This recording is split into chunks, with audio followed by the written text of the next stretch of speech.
अब आप देखोगे इसमें सारी चीजें नीचे चलते चलेंगे। इसमें लास्ट में बता रखा है कि किस प्रकार आपको यहां से आपका फॉर्म भरना शुरू हो जाता है। थोड़ा सा ध्यान दीजिएगा भैया। सबसे पहले इसमें वन टाइम रजिस्ट्रेशन होता है। क्या होता है? One time registration. अगर आप पहली बार फॉर्म भर रहे हैं एसएससी का तो वन टाइम रजिस्ट्रेशन है। सबसे पहले आधार के बारे में पूछता है, यस तो यस, नो तो नो। उसके बाद में आधार है तो आधार नंबर, फिर उसको वेरीफाई कराएगा। आपके पास कैसी कोई आईडी है, वोटर आईडी कार्ड है, पासपोर्ट है, स्कूल का कॉलेज का कोई कार्ड है, आईडी नंबर, फिर आपसे नेम पूछेगा, वेरीफाई कराएगा। क्या आपने कभी अपना नेम चेंज किया है तो यस, नहीं किया है तो नो। न्यू नेम अगर आपने चेंज किया है, फादर नेम 2 बार डलवाएगा, 2 बार माता जी का नाम, वेरीफाई कराएगा वन टाइम रजिस्ट्रेशन में। उसके बाद में डेट ऑफ बर्थ को वेरीफाई कराएगा। 10th क्लास की डिटेल किस बोर्ड से की है उसको वेरीफाई कराएगा। क्या रोल नंबर था उसे वेरीफाई कराएगा। किस वर्ष आपने पास किया है। फिर जेंडर, मेल फीमेल, ट्रांसजेंडर, आपका लेवल ऑफ एजुकेशन क्या है, 12th कर रखी है, ग्रेजुएट कर रखी है, केवल 10th है, तो जो हो आप यहां पे लिख सकते हैं। मोबाइल नंबर उसको वेरीफाई कराएगा। उसके बाद में ईमेल आईडी उसे वेरीफाई कराएगा। उसके बाद आपने सेव किया, आप नेक्स्ट उस पे आ गए। अगर कुछ गलती है तो उसे रीसेट कर सकते हैं। फिर आपकी कैटेगरी जनरल, ईडब्ल्यूएस, फिर नेशनलिटी कि आप सिटीजन ऑफ इंडिया हो या नहीं हो, citizen of India.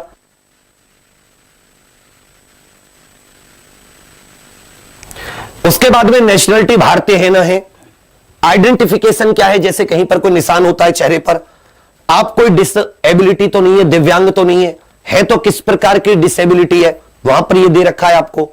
Disability certificate का नंबर, परमानेंट एड्रेस, स्टेट कौन सा है, डिस्ट्रिक्ट कौन सा है, पिन कोड क्या है।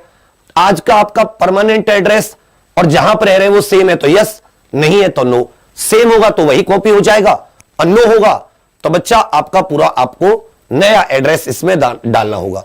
ये आप देख लेना, इसमें पूरा दे रखा है कैसे कैसे भरना है। उसके बाद में आपके पास यहां से डिक्लेरेशन देखेगा और डिक्लेरेशन में यहां पे एक पॉइंट होता है ये, इसको ऐसे यहां पर जब आप क्लिक करोगे तो ब्लू टिक आ जाता है और ब्लू टिक आने के बाद में फिर आपसे पूछेगा प्रिंट निकालिए, फाइनल सबमिट कीजिए। सारी डिटेल्स अच्छी हैं, सही है, कोई गलती नहीं है।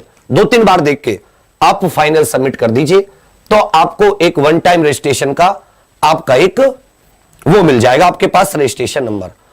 उसके बाद में आपका आ जाता है पार्ट 2। पार्ट 2 में आपको अपने जो ये सारा कुछ है, फोटो सिग्नेचर अपलोड करने होते हैं। यहीं पर आपका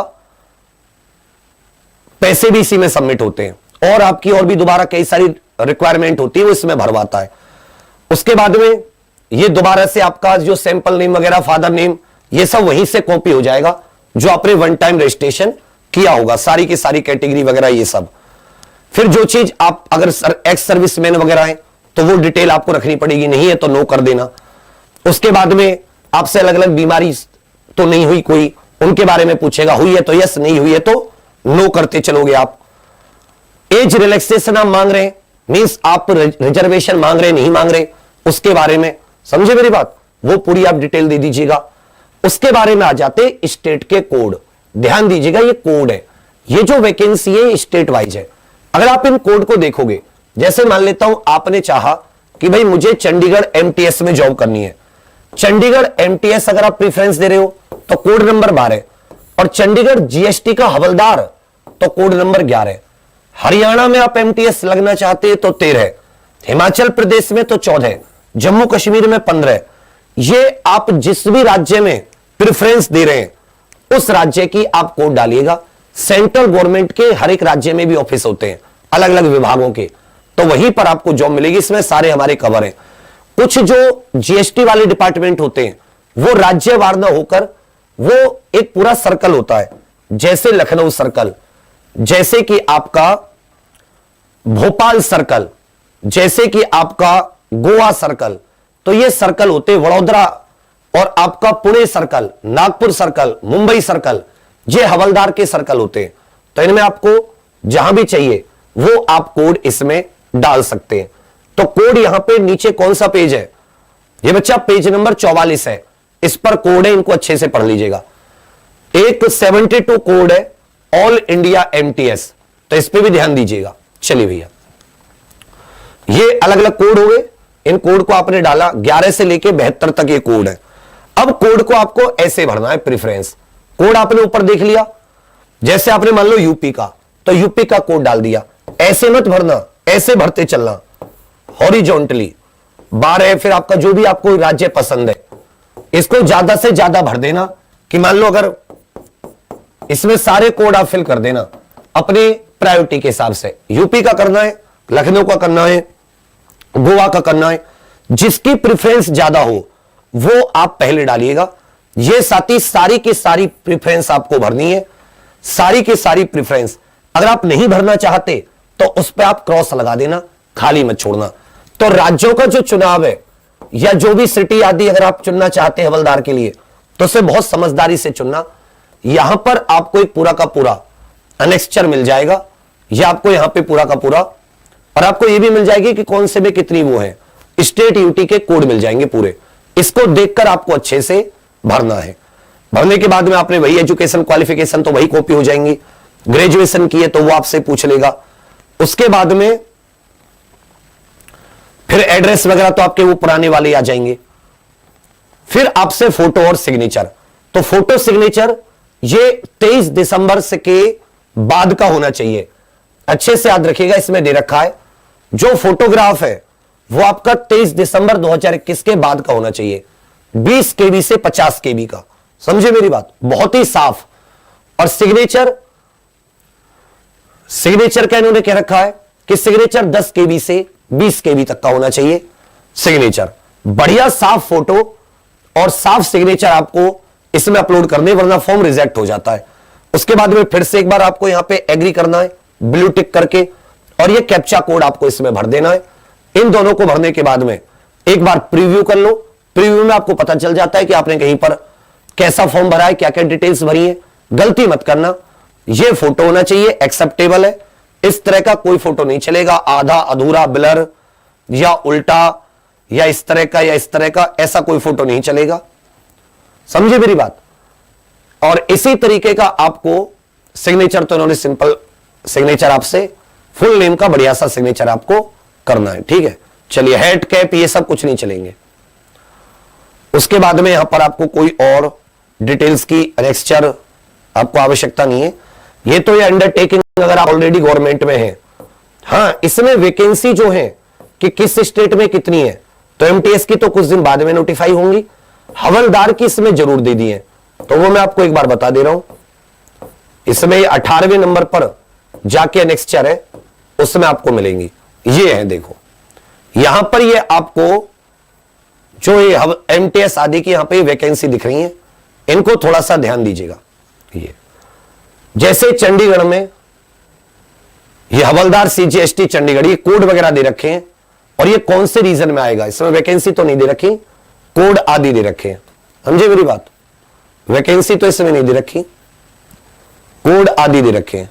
जैसे सीजीएसटी पुणे है, तो ये इसमें बता रखा है कि कहां कहां आपकी पोस्टिंग हो सकती है, तो इसमें कोड दे रखे हैं, यूनियन टेरिटरी का है, कहां कहां पर कैसे कैसे। एक बार चाहें तो इस कोड को भी आप भर सकते हैं, कौन से रीजन में आप आएंगे। हालांकि वैकेंसी ऑल इंडिया होती है, लेकिन जिस रीजन में आपको लगोगे उसी रीजन में आपकी वो होती है। यहां पर है वैकेंसी, केवल हवलदार की वैकेंसी बताई गई है। जैसे बेंगलोर अनरिजर्व के लिए 67, कुल मिला के 165। यहां पर देखते रहिएगा, भोपाल में 46, भुवनेश्वर में 36, चंडीगढ़ में 174।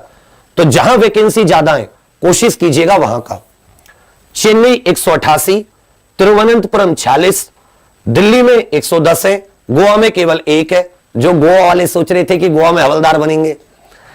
हैदराबाद में 152, जयपुर में 50, कोलकाता में 87, लखनऊ में 133, मुंबई में 106, जबकि नागपुर में कम है 11, पुणे में 118, रांची में 192, गुवाहाटी में 107, वडोदरा में 173, चेन्नई में 234, तिरुवनंतपुरम में 81, गोवा में 25, कोलकाता में 235, और सबसे ज्यादा है मुंबई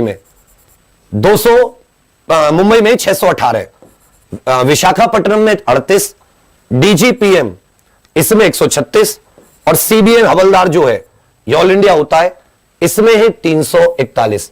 कुल मिला के 3603 वैकेंसी है। तो हवलदार की कहां पर कितनी वैकेंसी है, शायद इसमें लखनऊ वाली नहीं दे रखी, हाँ दे रखी है लखनऊ, लखनऊ में केवल 133 वैकेंसी है, लखनऊ में 133। उत्तर प्रदेश में केवल लखनऊ ही है, उत्तर प्रदेश के पास दिल्ली है, बाकी तो इसमें साउथ के हैं बहुत सारे, इसमें महाराष्ट्र में काफी वैकेंसी है। तो जहां ज्यादा माल है जीएसटी का वहां वैकेंसी ज्यादा है। तो आपको यहां पे वैकेंसी भी पता चल जाएंगी, कहां पर कितनी वैकेंसी है, उसके हिसाब से आप अपने कोड चुनना। अगर आप हवलदार के लिए, एमटीएस के लिए अभी वैकेंसी का पता नहीं चला है, तो आप जैसे यूपी के हैं तो यूपी भर सकते हैं, हरियाणा के तो हरियाणा के, अगर आपको अपना राज्य में ही जॉब करनी है। तो ये हो जाता है भैया आपका पूर्ण फॉर्म। अच्छे से देखकर जो वो प्रेफरेंस है, प्रेफरेंस को बहुत सावधानी से देना। अब ये तो चलो एक चीज है, ये क्या है, एक चीज जो अति महत्वपूर्ण है वो एक और बात है कि जो आपकी पढ़ाई का तरीका है, आपको एक चीज बहुत अच्छे से ध्यान देना है कि जो आपका पढ़ाई है वो आप किस प्रकार से कर रहे हैं।